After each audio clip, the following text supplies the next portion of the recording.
A day in the life of someone walking the entire length of Europe for suicide prevention.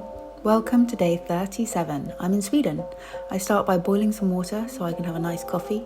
I take my meds and then I actually made this coffee and I burnt my mouth because guess what? Hot water is hot. Today was muesli for breakfast with milk powder already in there. So you pour some water in, leave it to stand and it actually becomes nice and milky cereal. Checking my route for the day, plan is to do about 20 miles to get to a cabin, and then I start packing things up. I promise there is order and strategy here. I don't just shove everything in. It does look like that though. Anyway, I pack up and then it's time to brush my teeth with this amazing view. I then do some prayer and meditation. I didn't really want to film that, it felt a bit weird.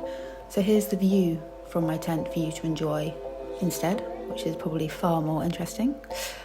And then after I've done that, it's packing up my tent. I really like it when it's a nice dry morning because carrying a wet tent means that it's extra heavy and my backpack already weighs in around 18 kilograms. I then have a minute of silence to remember all those lost to suicide and to reconnect to the cause before I start getting going for the day, with Paddy attached to my rucksack, who is my new recruit. I walk for a couple of hours before stopping to refill my water and to have a little snack, normally a protein bar. And then I keep walking and the aim is to normally do over half of my set miles before lunch, which I was able to do. I did 11 miles, stopped at this beautiful spot, boiled some water to have some lunch and had a few snacks as well. And then after I felt lovely and rested and satisfied, I kept on walking through this incredible valley, up and down, peaks and lakes. It was stunning. And then I stop after another few hours and have another little protein or energy bar.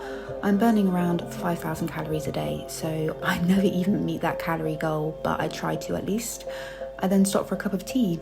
This looked aesthetic, I thought, but it was really impractical because I did get a very wet arm. And whilst I drink my tea, I check that I'm on track, and then I kept on walking until I got to the cabin for that evening. This cabin is apparently one of the least visited cabins in Sweden, and that's because it's just so remote and off track. But this is what it looks like inside, and that is where I was sleeping for the night. I then put my Garmin Bluetooth on so I can check in with some family and just let them know that I'm okay, I'm safe, and I'm stopping here for the day.